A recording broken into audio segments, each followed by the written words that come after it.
Bismillahirrahmanirrahim. Assalamualaikum warahmatullahi wabarakatuh. Perkenalkan, nama saya Ahmad Abdul Latif dari STAI Al-Furqan Makassar, peserta PKDP tahun 2025. PTP UIN Alauddin akan memaparkan video interaktif atau video pembelajaran singkat terkait dengan mata kuliah kami, yaitu Hukum Tata Negara. Pertama, bagaimana teori pembagian kekuasaan. Di poin pertama, jadi tujuan pembelajaran kami itu yaitu ada 5 poin di sini, yaitu menjelaskan konsep dasar teori trias politika. Kemudian yang kedua, menguraikan bentuk pembagian kekuasaan berbagai negara.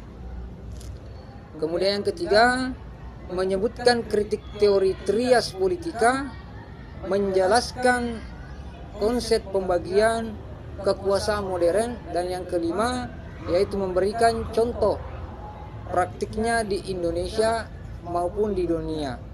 Kemudian yang bagian kedua, apa itu pembagian kekuasaan? Ya, pembagian kekuasaan itu yang mana prinsip untuk mencegah kekuasaan terpusat. Kemudian yang kedua, tujuannya yaitu check and balance. Kemudian yang ketiga, ibaratnya satu orang jadi pemain, wasit sekaligus juri, itu bahayanya. Kemudian di poin yang ketiga ada trias politika, Montesquieu.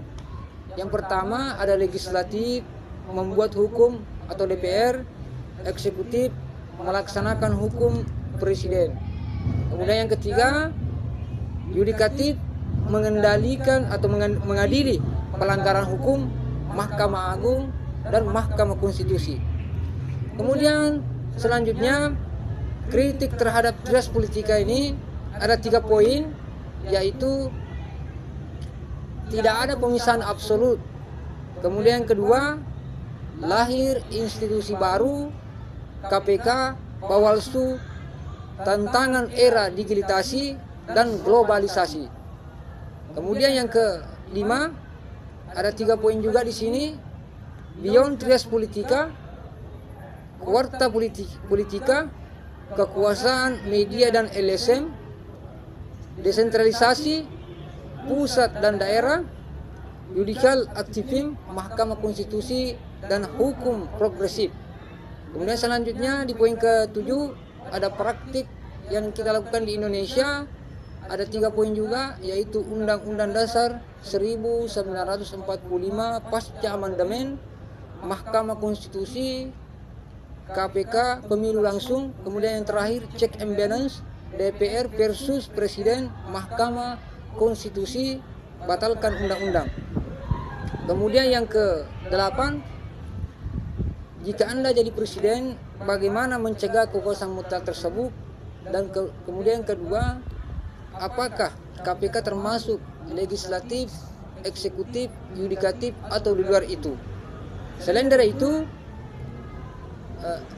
berbagai macam ruang lingkup dan sumber hukum tata negara, ada 9 poin juga yang kami ingin paparkan di sini, yaitu yang pertama, tujuan pembelajaran kami yaitu menjelaskan pengertian hukum tentang tata negara, menyebutkan ruang lingkup tata negara, serta mengidentifikasi sumber hukum tata negara.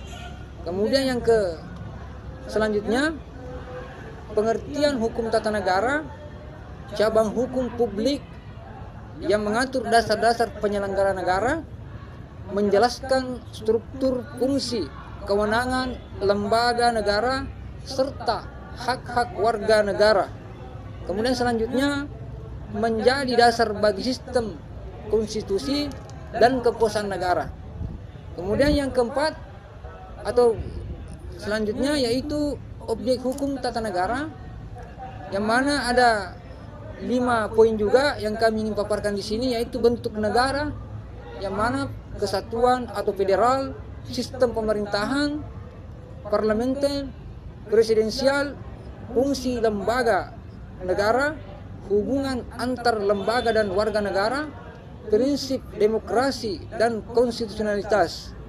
Kemudian selanjutnya ruang lingkup hukum tata negara, yang mana ada konstitusi dan undang-undang dasar, yang mana dasar hukum negara menentukan struktur dan prinsip dasar negara.